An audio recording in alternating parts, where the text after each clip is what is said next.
This KFAN podcast is sponsored by Builders and Remodelers, exclusive Twin Cities provider of Elements Windows. Get the highest quality windows at unmatchable value. Visit buildersandremodelers.com for more details.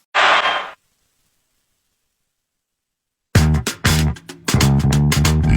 to noon, Leber. It was driving me crazy. Oh, my.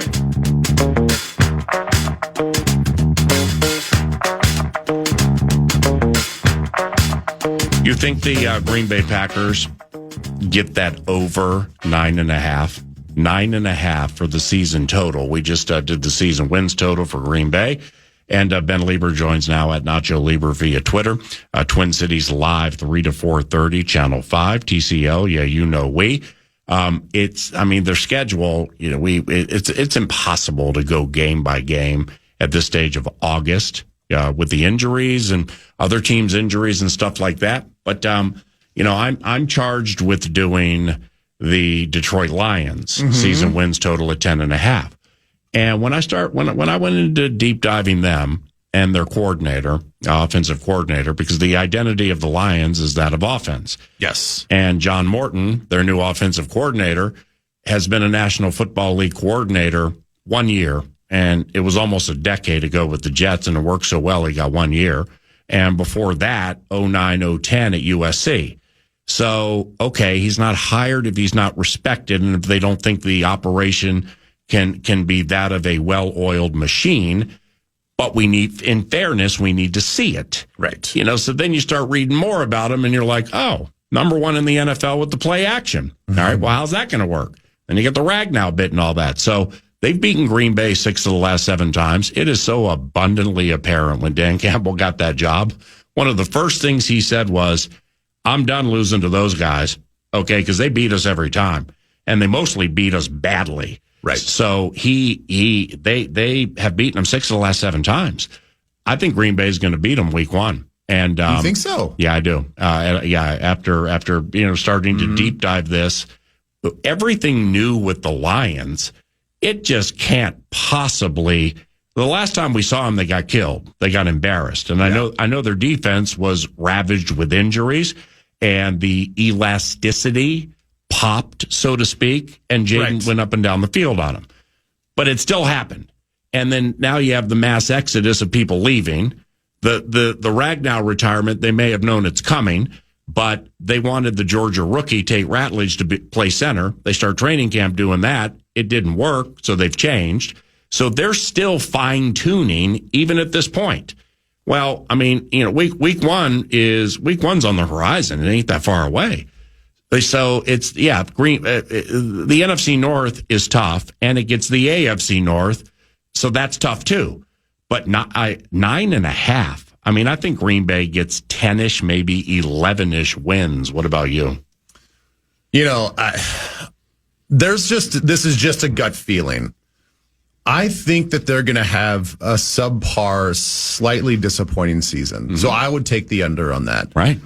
And look, I know that their offense scored a lot of points last year. I know their defense did a great job of keeping people out of the end zone. Packers, right? The Packers, yeah. Yes. And so I know statistically it would make me believe that, well, why wouldn't they have the rushing game be just as good as last year? Top 5 in the league, I think, as far as attempts go. Mm-hmm.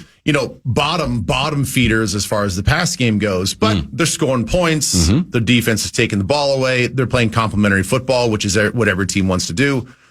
There's just a feeling that I don't know now that we know what Josh Jacobs looks like. We've got a full year of what that offense can look like.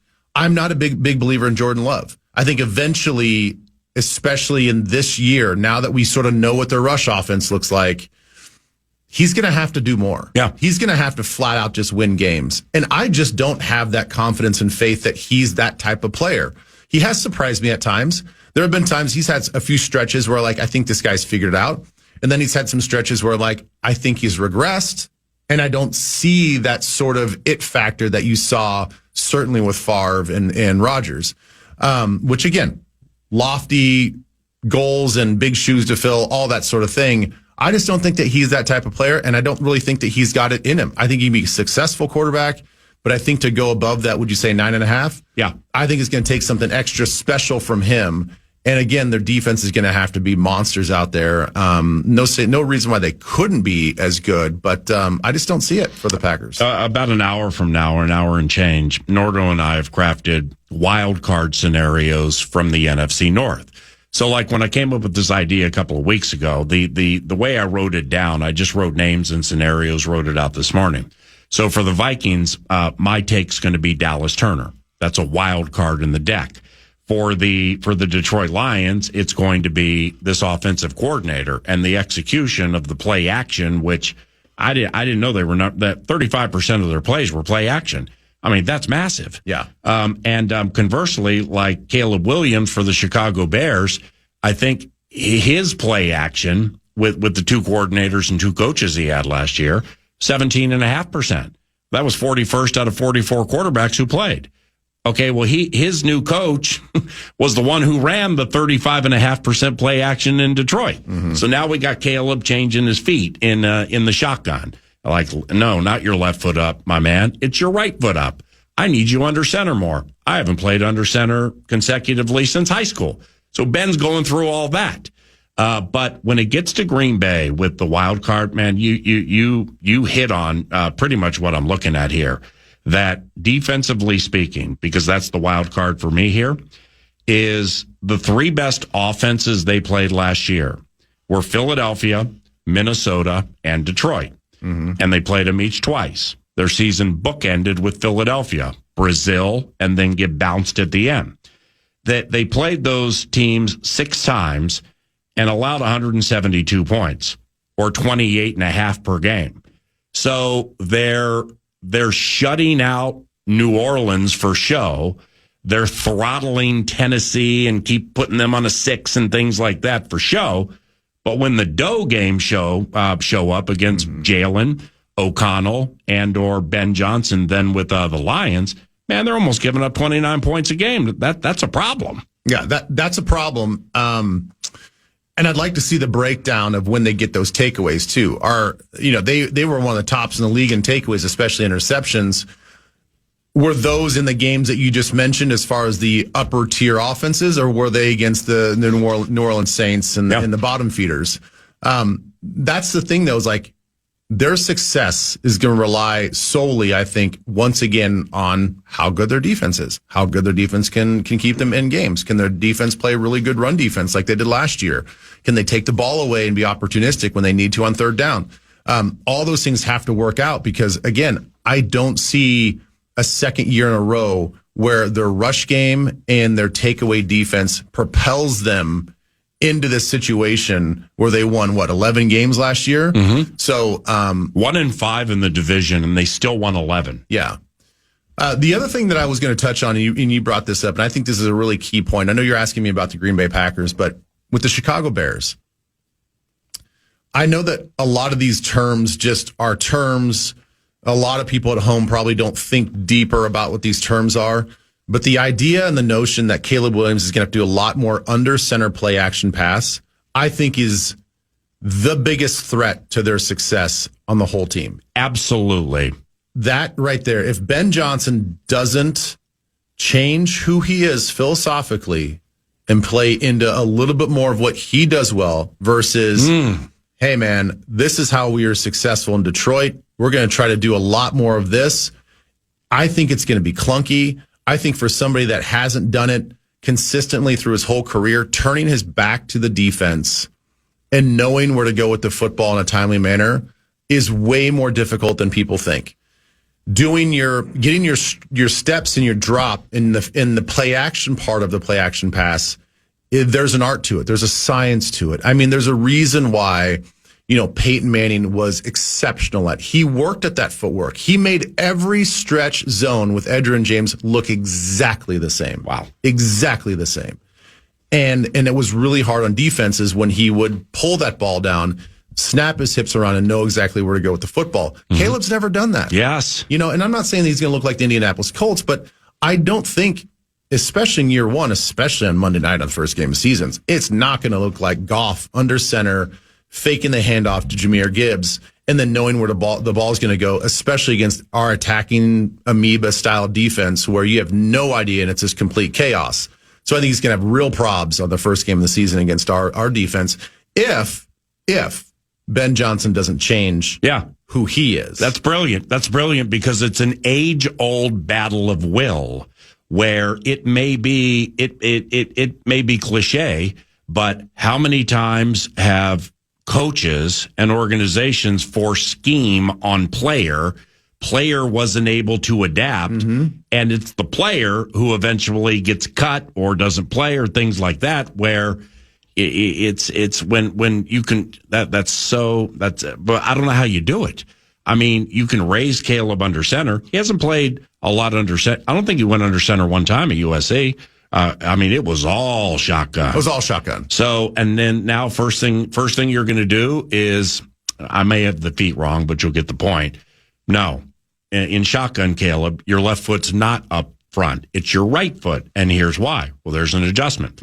Under center. He ain't going to turn his back on the defense like Matt Ryan right out of the gate. Maybe eventually he gets there because he's gifted. But, you know, the another facet with Caleb Williams and maybe Jordan Love too, that triggers with me. It involves two people with whom you played. Phillip Rivers and or Drew Brees. Okay. I mean, we're talking immortality here.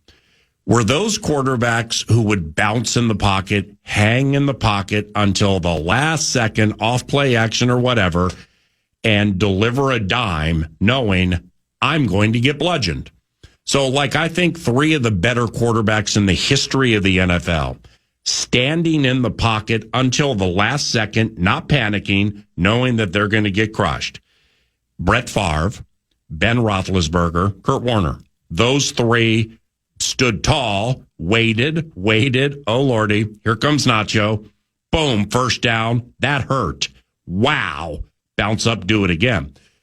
Caleb ain't that. No. You know, the more you read about Caleb and the Bears and putting this stuff together, his lack of willingness to get down the field was a major problem last year because he doesn't want to stick in the pocket, bounce around, and get hit. No. It's, I mean, that's not for everybody, He man. never had to do that.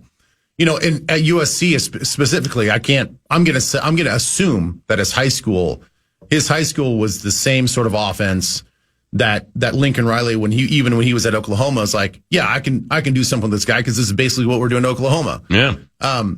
So I'm going to assume that even in high school, he didn't bounce in the pocket, wait for progression number 3 and 4.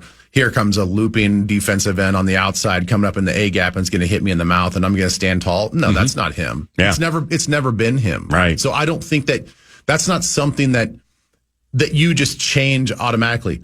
I will give you this though. We all walked away from that last game at Soldier Field. We're like, this guy's got some special athletic traits. Yes. I mean, when he wants to move around and not even necessarily break the line of scrimmage, when he just wants to buy time, I mean, it is Patrick Mahomes-esque with the way that he can flutter around the pocket, get out, make a guy miss, stutter step, do this, flip his hips, sidearm throw. It's like, damn, man. Like, you can see all of our guys, our defensive guys later in the game, they're like, hands on the hips, like, what do I got to do to get this guy down? Like, my gosh. I mean, he was stepping over guys, jumping over piles. I mean, the guy is special athletically.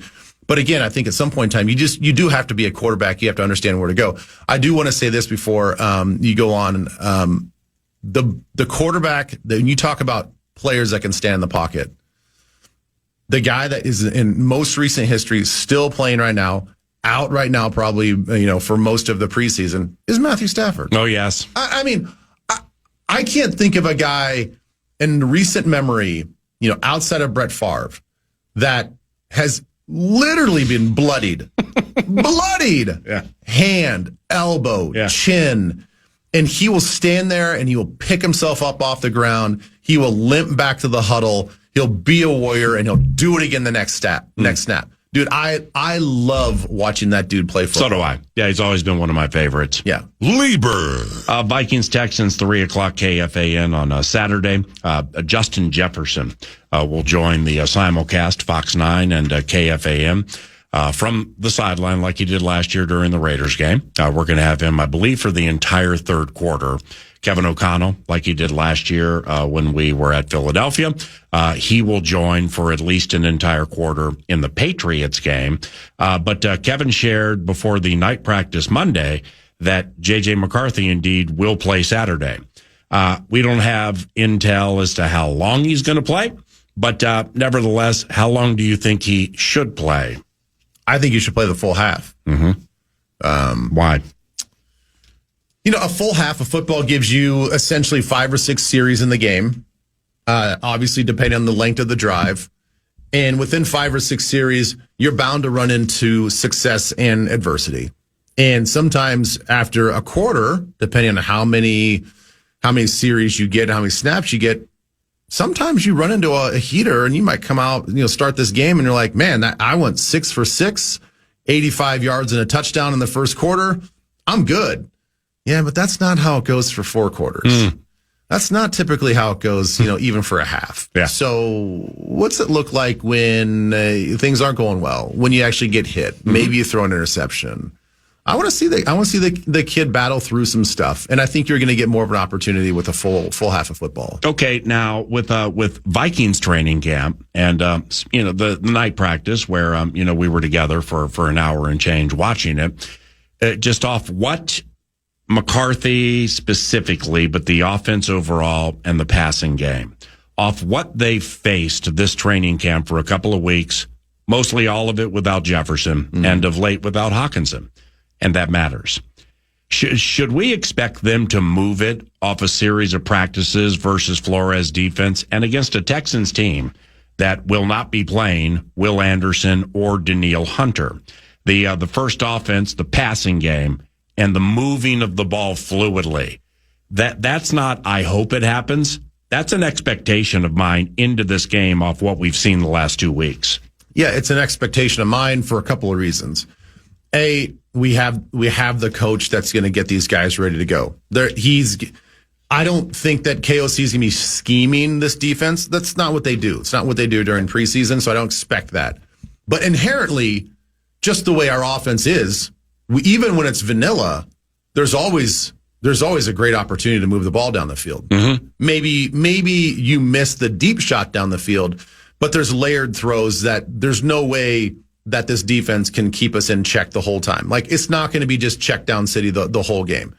So I think inherently I have faith that the offense, it's built to move the ball down the field. We're a big play offense, so that's going to happen. I expect that to happen. Then you couple that with the fact that it will be a vanilla defense. It's not going to look like Brian Flores. It's not going to look like this chaotic defense. It's not going to be this, blitz heavy scheme and multiple coverages and disguises and looks and safeties roaming around and you have no idea what's going on. It's not going to be that. It's going to be much more of a stagnant feel, even though there might be some movement. This is a really good defense, by the way, and it's going to be a really good test, but it's just not the same. Right. It's not the same. So I expect us to run the ball really well. I expect us to go out there with our first team offense, whoever they deem to go out there and play, and move the football and be the more physical team against a really physical defense. And take a few big shots. Now, Ben loved defensive tackle Jalen Redmond Monday in the night practice. What stuck out to you? He to me just showed up on the other side of the line of scrimmage. He had an opportunity where Jonathan Allen wasn't playing on that Monday night, and as any backup should have this mentality, I got to go in there and earn every snap that I can get. I got to showcase why I'm just as good. I got to compete for this spot. You got to solidify your spot on that roster. And I thought he did that. There was multiple plays where he was in the backfield, either making the running back stop his feet in the way of the offensive lineman, chasing down the quarterback. Maybe he didn't get the sack, but he was breaking through whatever block was thrown at him. And that number was constantly showing up and run in the pass. Yeah. And again, it's not that he was making every tackle. He wasn't making every sack. He wasn't deflecting balls at the line. It's just you saw him all the time. And it's like, oh, who's that guy chasing? Oh, it's Redmond again. Yeah. Oh, who's that guy tagged off the guy in the backfield? Oh, it's it. Even though Aaron Jones is skirting through and the crowd goes wild. He ran for 30 yards. Like, yeah, he got tackled in the backfield, a 2-yard loss. Yeah. So like he was that guy to me that constantly showed up. And the thing is, like, I love seeing guys like that show up because he's had quite the journey. He's out there, he's grinding every day to make a career out of this NFL. And I hope he continues to shine. This defensive tackle depth. Now, I say defensive tackle depth because, like, when Hargrave and Allen and Harrison Phillips are in the practice. Yeah. Phillips, I mean, if I'm watching it with you, you'd be like, well, that's the wide 9. That's the this. That's the that. Looks to me like Phillips is playing a lot of defensive end. But Jonathan Allen can play defensive end. Hargrave is generally the man in the middle. Phillips can go to the middle too. So when I talk about defensive tackle depth, with Hargrave, Allen, Phillips, Redmond, Taki Taimani, whose lower body, and I mean he's just become so strong and big. Levi Drake Rodriguez, the depth of it. Your 2009 team, granted, was a 4-3, but used the Williams wall. Right. And I was talking to somebody about this the other day, and I'm like, look, Kevin Williams is the best 3 technique that I've ever seen with the Minnesota Vikings in the quarter century I've called their games. I didn't call John Randall games. Right. But nevertheless, I ain't saying Hargrave or anybody is big ticket. However, when you get to the totality of it, like the backups for Pat and Kevin Williams, LaTroy Guion and Jimmy Kennedy. So those are the 4 who played most of the time. I love that you're just bringing up my old teammates. But it's so much deeper and situationally sound with Levi Drake Rodriguez and his quick twitch. Yeah. Jalen Redmond and his run stopping. By the way, big man has a twitch. When Javon Hargrave is healthy, I mean, I've been a fan of his from afar for quite some time, but now seeing it live and how he maneuvers that body. Yeah. He's fantastic. I haven't really seen enough of Jonathan Allen. It seems like when I get out there, he's either not practicing or I don't notice him. But this group it might be the deepest defensive tackles group that I've seen in at least a couple of decades. What do you think? I can't disagree with you there. Honestly, the way you lay that out, and I know you're not disparaging the guys that I played with. At all. No, I would never disparage some hot guy on action in the middle. Oh, LaTroy. We got stories about LaTroy. Yeah, he was a good dude. The best LaTroy guy on story that I have. Simple man. I'm not going to go down the road on it too far. 2013, heading to Wembley to play the Pittsburgh Steelers for the first London game. For a lot of us, including me, standing behind him in the Wells Fargo line, trying to get some pounds for the London trip, and hearing him have the exchange rate explained to him and back in the lineup to about 20 people, it was unbelievable. Yeah. Yeah, I'll put this night. LaTroy was a simple man, simple pleasures, and maybe didn't understand some of the big city social norms. Yeah. Like Jimmy Kennedy's from New York City by way of Penn State. He was sharp. Yeah, he was sharp. I think walking into Walmart barefoot, going to get a fishing license just doesn't work as well here as it does maybe where you grow up. That's beautiful.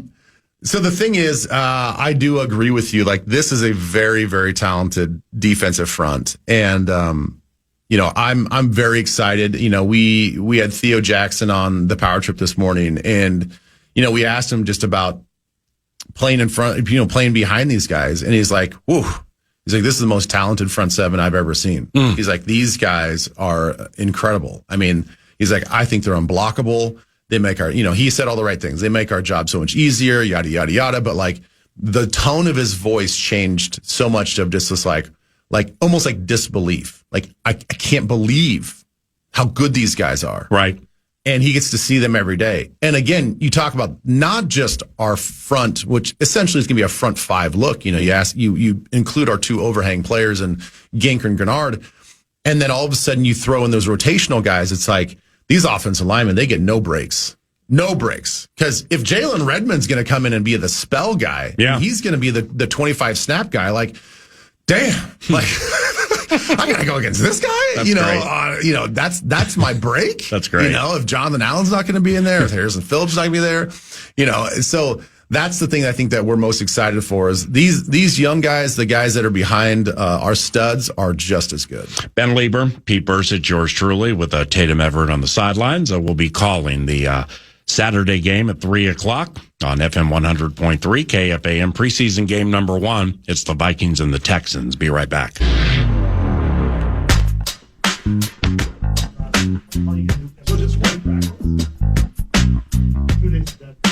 It's 10:35 at FM 100.3 KFAN. Ben Leber, Paul Allen, Vikings Texans Saturday at 3. What do you think they can pull out of Jeff Okudah, cornerback? He's a starter with Isaiah Rodgers and Byron Murphy Jr. as of now, but it seems the farther along in training camp they get, the more accolades I hear about Dwight McGlothern, who's CB4. But not enough to cut into Okudah, who seems like when they go nickel and they use 3 of them, that he'll be playing a bunch. What do you think? I actually expect big things out of Okudah. I think, obviously he had the big injury with the Achilles in Detroit, and I think that went into the whole vibe. And obviously, I think that there was he wasn't progressing as much as they thought up until that point. So the Achilles maybe didn't have much to do with his tenure there. I think they kind of already wrote the book on him. But I think I get the feeling, everything that I've read in the papers and the things that I hear is that, he really has come into this team with truly a fresh mind. And he feels refreshed. I'm sure he feels way healthier than he's ever been. And I think that Flores is the right type of mentor to have for him. Flores likes big physical corners, and that's exactly what Okudah is. If he's allowed to show off his physical nature at the line of scrimmage and do the things that I think that he's built to do, then I think he's going to be successful.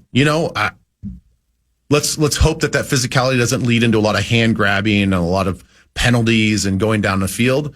But wouldn't this be the perfect blend for a guy like him? If you have your doubts about his long speed, his trail position, can he be the guy that's truly a shutdown corner?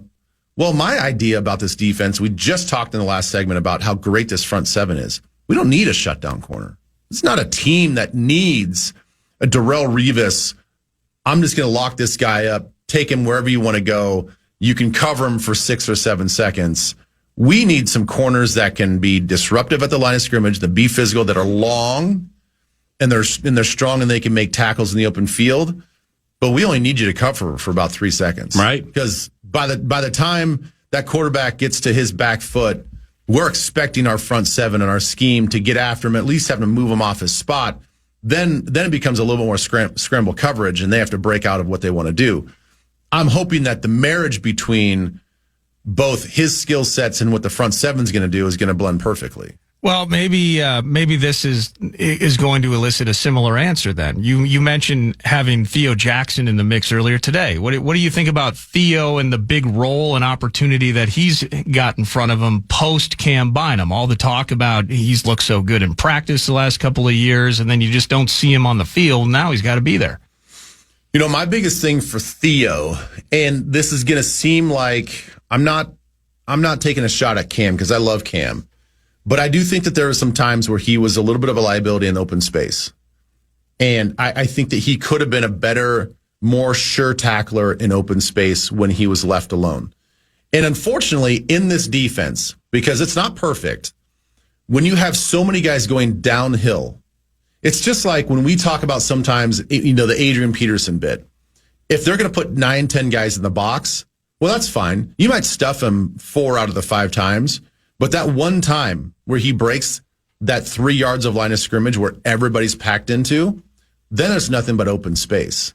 And in a lot of ways, that's sort of what our defense ends up looking like with our blitz scheme. You get a lot of guys packing the box after the snap. And if you break through, which happens either via short throw or via the run game, we got a lot of guys in open space to have to make a lot of open field tackles. And it leaves our guys in the back end of our defense very vulnerable to missed tackles.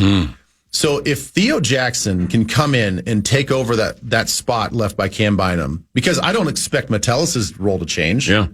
I don't think his role changes regardless if we still have Cam here or not. And that's what Jackson has been and is supposed to be good at, running downhill and tackling, supposedly on the back pedal. If, everybody gets picked up and you got Amon-Ra St. Brown, Laporta, and Jamison Williams all running at you, maybe getting back there in the pass is something on which he needs to work. And it's something that we don't know yet. I have not watched him in practice exclusively to see how he moves around in open space. Clearly, they feel like that he can take over that role and really well. I mean, he just signed that nice $12.6 million contract extension. So they believe in his abilities to be that guy. Thus, I believe in his ability to be that guy. But we still have to see it on Sundays. That'll be the biggest factor for me. If he's going to fit into this defense really well, be a great open field tackler. Back to the Lions for a second. How about the daunting nature of their road schedule? And I'm sure you've seen it, but maybe you don't remember it. Yeah, you need to probably refresh my memory. But I didn't remember it until like right when the schedule came out. I'm like, damn, look at the Lions. Holy cow, good luck with that. They have road games against Green Bay, Minnesota, Baltimore, Cincinnati, Kansas City, Philadelphia, and the Rams. Ouch. That's unbelievable. Ouch. With all these new coordinators and coaches and super special Glasgow now part of the battery with Jared Goff. I mean, that's tough. Yeah, that's a tough one. They have a hard beat, but the thing is, that's what happens with the dynamic NFL schedule. You finish tops in the division, you get a number one schedule the next year. They don't give you any favors, and so it looks like now looking at their schedule. I mean, they open up the season week 1 at Green Bay. I mean, that's gonna be a lot harder than I think maybe us going to Chicago on Monday night. Even though that's going to be a really tough game. That one at Lambeau Field is going to be a tough one with 2 new coordinators. Once again, Justin Jefferson will join the preseason broadcast Saturday for, I believe, the third quarter. And he'll be with us like he was last year for an entire quarter. That was absolutely fantastic. What are some things you have up your sleeve for Justin? Like what intrigues you or what interests you about the Justin Jefferson conversation Saturday? Sorry, I'm going to go back. I know that you rallied off where the Lions are going to be on the road. Yeah, did I miss one? No, not at all. It's like seeing it with my own eyes. It's unbelievable. It is unbelievable. Yeah. Well, here's what I did last night when I was crafting this. All right, I started there because I wrote for the Lions. I'm like, all right, if you're going to get over a 10.5, what are your absolute wins in this equation? All right, so like I can look at it right now and I can be like, these absolutely are going to be victories for you. I can't remember what it was. I'll share it later if I need to. Like there was a Cleveland in there. There might have been a Giants late in the season, something like that. They're hosting Cleveland, Tampa. No, Tampa's not on my list. Tampa's at home. Tampa beat them Giants at Ford at Field home. last year, I think. Giants at home. They have the Cowboys at home. Mm-hmm. And the Steelers at home. But yeah, there are 2. Yeah, I can say absolutely right now, I believe you'll win. Giants and Browns. I can't absolutely say they're going to beat the Cowboys or the Steelers. Well, they should. I know that we're kind of extending this segment, but I think it is worth noting, especially because they are picked to win our division. Mm-hmm. Like I said, they open up the season at Green Bay. That's a 50-50 to me. Correct. I mean, that's a tough one. 2 weeks later, you go to the Ravens. Sorry, that's an L. What do they get week 2? They're hosting the Bears. They're hosting the Bears. Yeah. Well, that's Ben Johnson coming back to the spot. Right. Okay. I mean, that's nasty. So you've got 3 tough ones to start with. You don't think Ben wants to show John Morton how to call an offense? Right. Ben's been putting that game plan together since he got the job. Yeah, he got the job, and he had the first 15 on the script, on the set list set 5 hours after he got the job. Yeah. So, it's very possible you start the season 0-3. You'll probably win against the Browns. Then you have to go to Cincinnati. Unless they get that defense figured out, that's going to be a 50-50 game. Yeah. Then you go back that up at the Chiefs. Yes. Good luck with that one. But see, they know how to beat the Chiefs. But can you say that with the new coaches? Can you say that with the new coaches? Right. Exactly. Then the Bucs at home, then us after the bye, and then you go to Washington. tough place to play with that new team. Yeah. I mean, the stadium's terrible. I ain't turning this into outside of the Vikings Covenant fan line. The Buccaneers are so freaking sneaky this year. Yeah, because they have youth all over the place with the right veterans. I mean, Baker's here leaving $15 million on the table because he loves the Covenant. I know. So, I mean, how solidified can you be? They on paper, not even on paper. And Bowles is a good coach. Yeah, because it's beyond paper. If the feeling that you get when you think about Tampa Bay, they sort of ooze this confidence and this moxie. And it's just like they're kind of sexy in a way that they like they got this great coach. That's fine that you share that with me on the audio leader. You don't want to say where it like only that. I can see you. Yeah. No, the saying it like right that's fine. It's when you grit and grind your teeth when you're looking at me. That's too much. You're my subject right now. It's like you're in a WNBA crowd. All right, great seeing you. Can't wait to call it with you and Pete on Saturday. Thank you. Yeah, looking forward to it. Ben Leber at Nacho Leber via X, and also watch him on TV on Channel 5 each weekday, 3 to 4:30. It's Twin Cities Live. Back after this.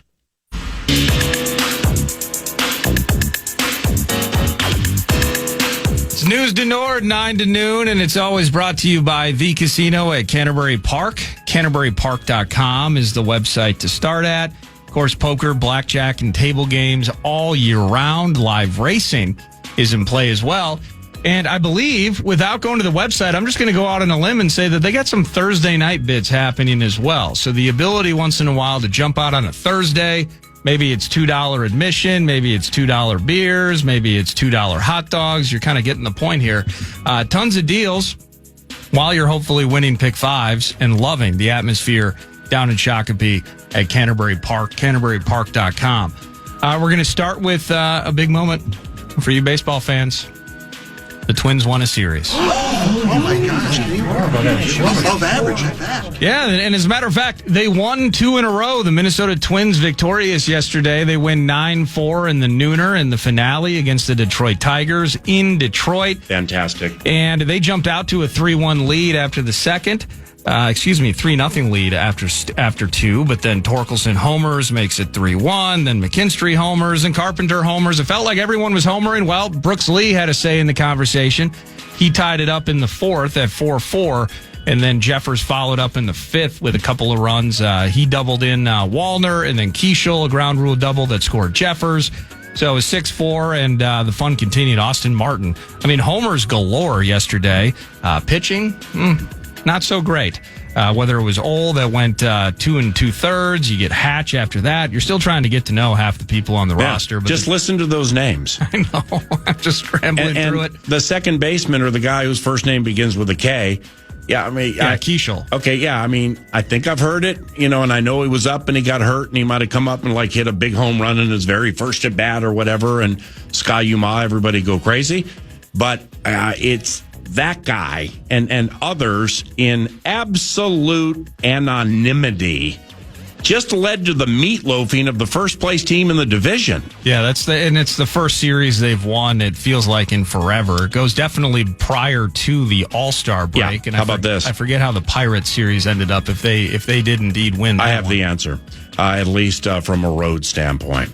That's the first road series they've won. Oh my goodness! Since June 2nd. So I shouldn't laugh. That's not good. We want them to win every game, but my goodness. Okay, but that's the baseline. So, given my obsession with context, the baseline is you haven't won a road series in more than 2 months. The next layer is, look who's gone. Allegedly the best 5 relief pitchers you have. Allegedly a bona fide team leader in Carlos Correa. Harrison Bader, just all the names that we all know as part of the allegedly terrific 10. All right. Well, that terrific 10 didn't find a way to win a road series for 2 months. These guys did. Wow, they took 3 of 4 from the A's in early June, and that is indeed... Yeah.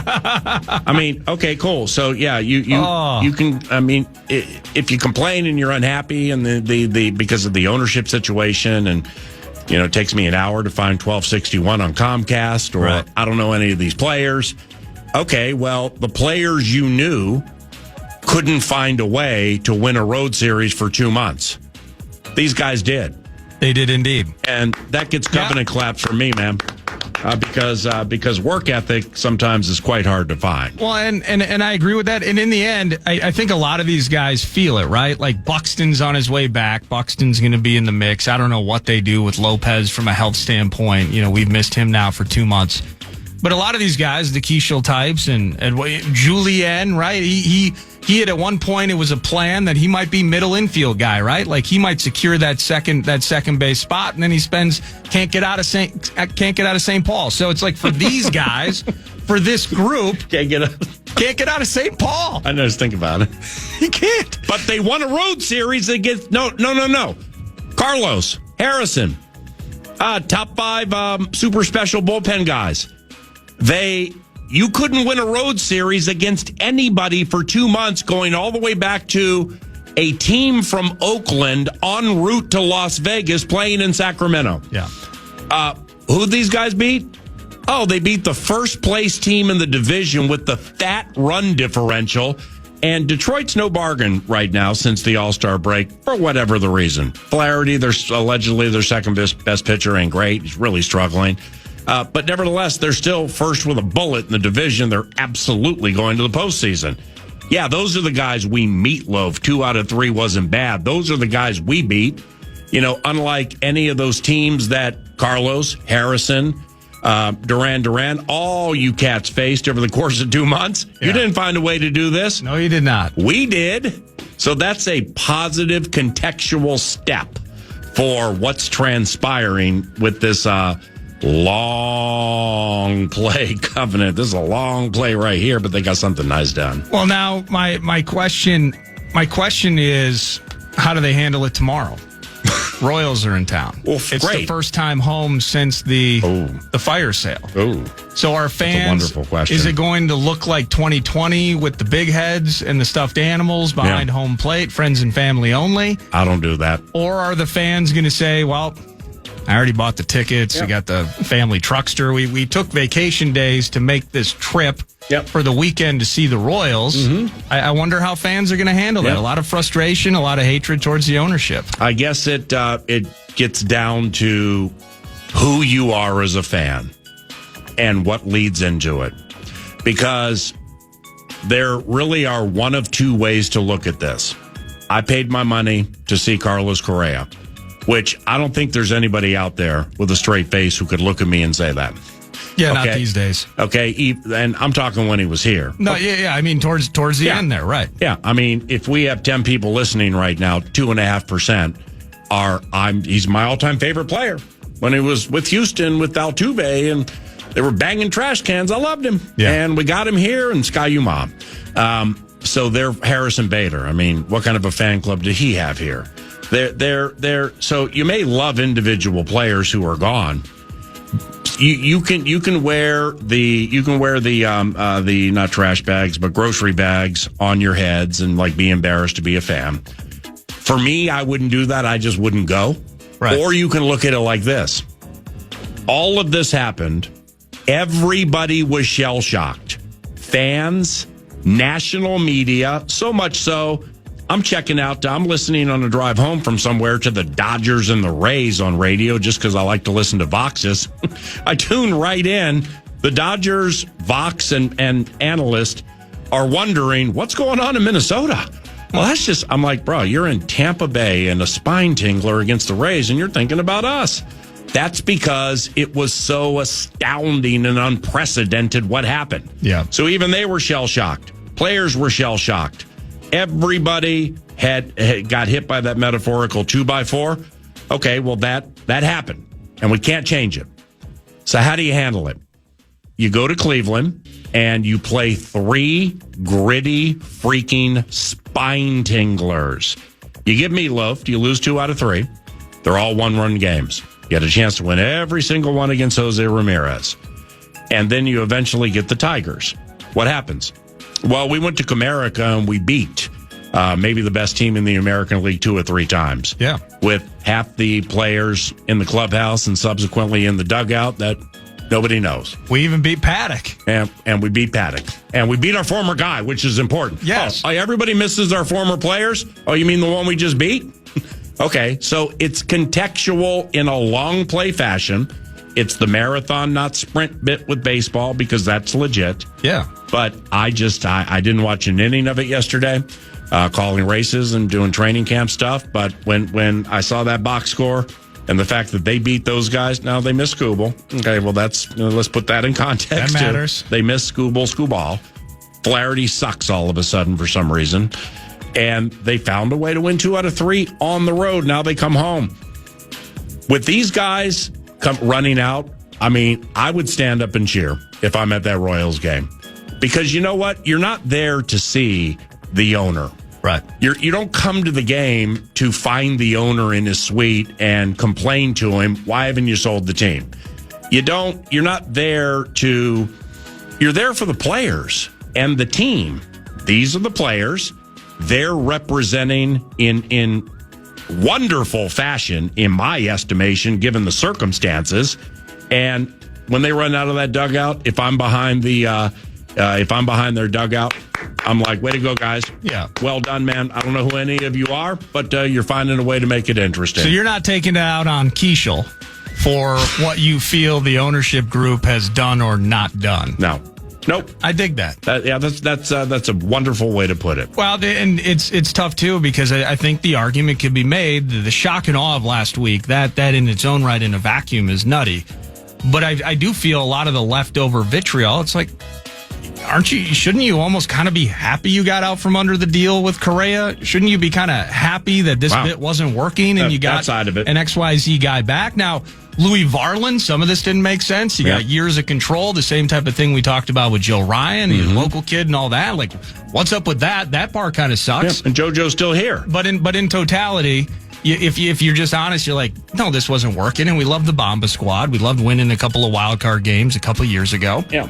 But this wasn't going to be the foundation that got us back into high-end contention. So if that's it. You see, I don't believe that's it. I mean, I think it's part of it. I mean, this fire sale right here plays into a perspective. We can't sell this team. Yeah. Okay, so we got to do something. Right. So there are one of two things to do. I guess we could go out and flirt with Nolan Arenado.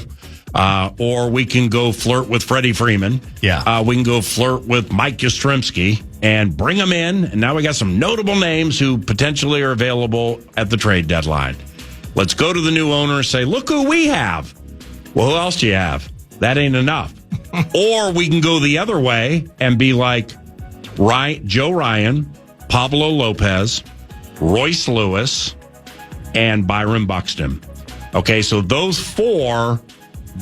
they are identifiable with potential high-end skills around whom we're going to build.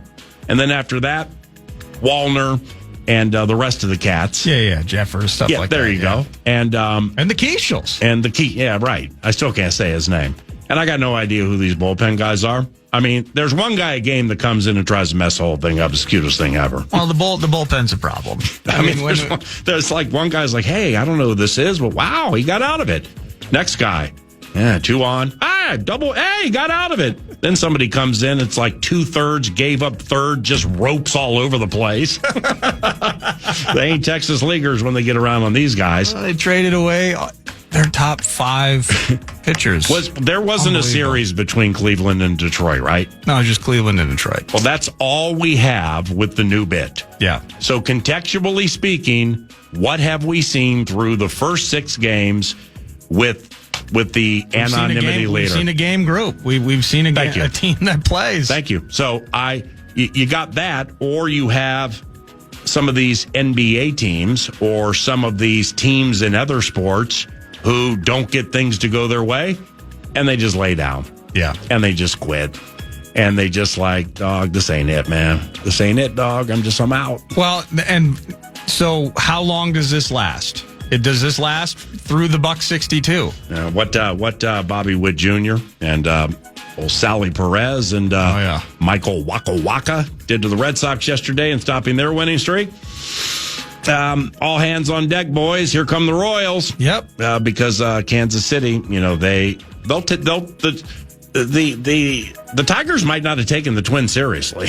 That could be part of it too. I mean, it's like you need when you get the lineup, it needs to have attached to it Wikipedia pages. That's correct. Just so you can figure out who these people are. I don't need the trends, takes, talkers, and analytics. I need a Wikipedia page to figure out who he is. Then I'll pitch to him. A lot of minor league scouts on the phone over the last week trying to figure out exactly what the Twins are going to be putting out there. But opportunity is born for many, and through 6, a fair amount of them are taking advantage of their opportunity. That's really all I got. Awesome. We're against it from a clock standpoint. I was reading this article. We'll bring it up. But Vrabel in town next week with the Patriots, and it's classic. Like, guy's a coach, but loves being a player of old as well. He's jumping in scrums. He's doing pass pro reps with O linemen, or D linemen rather. Vrabel's going to be a personality in Egan next week. It's gonna be cool. We get those Patriots next week. And 9 to noon will be at the joint practices Wednesday and Thursday. Kevin O'Connell speaks at 11:40. We actually get an O'Connell press conference live for the first time in 3 years, it feels like, during 9 to noon Wednesday. And then the practice begins at noon. So those Patriots are going to be here taking on the Minnesota Vikings in joint practices. Then they play the game a week from Saturday at noon, U.S. Bank Stadium. Vrabel has these Pats all wound up because the fight started yesterday. Who were they scrimmaging? Was it Washington? Oh, let me find that. They're having a joint practice right now, and there was a blitz pickup drill where somebody from the adversary became offended at how hard the running back hit the guy coming in on the blitz. And it is indeed, Commander. It was Travion Henderson. Thank you. Who did it? Yeah. Yep. So they became offended, and my man he basically almost got his block knocked off. He didn't like it. So they're hot, they're tired, and they started a fight. Well, then that fight became what potentially could have been a super nasty fight from what I was told last night. And then Vrabel jumped in. Well, yeah, because somebody for the Patriots, and I ain't going to say the name, but somebody took off his helmet and was fixing to swing it at a guy who did not have a helmet. Yeah, that's not good. And that part is off the video, fortunately. But from what I was told, then Vrabel, it's not because you don't think about these things in the moment, like, I'm going to do this, and that's going to lead to leadership within my covenant. Right. Well, that's who he is. Yeah. Okay, he's wound up too, by the way, because he was worried his guy got hurt. So now he's all of a sudden in the scrum, and his face is bloodied when he leaves. And we get those guys next week. That's going to be great, man. It's going to be good. News du Nord, CanterburyPark.com. Canterbury Park. We raced tonight a bevy of $2 specials. The crowds on a Thursday night at Canterbury, I think we had like 6,000 people there last Thursday, the last time we ran on Thursday. A lot of college kids, kind of has a younger feel to it with the $2 specials. And it's a fantastic time if you haven't done it. We start at 5 o'clock tonight, CanterburyPark.com for the information. It's 11:08, and you're listening to 9 to noon at FM 100.3 KFAN. The day begins at the Chase Sapphire Lounge by the club at Boston Logan Airport. You get the clam chowder. In San Diego, it's tostadas. New York, espresso martini. It's 10 a.m. Why not? It's the quiet before your next flight, the shower that resets your day, the menu that lets you know where you are. This is access to over 1,300 airport lounges and every Sapphire Lounge by the club. And one card that gets you in. Chase Sapphire Reserve, the most rewarding card. Learn more at chase.com/Sapphire Reserve. Cards issued by JPMorgan Chase Bank and a member FDIC, subject to credit approval.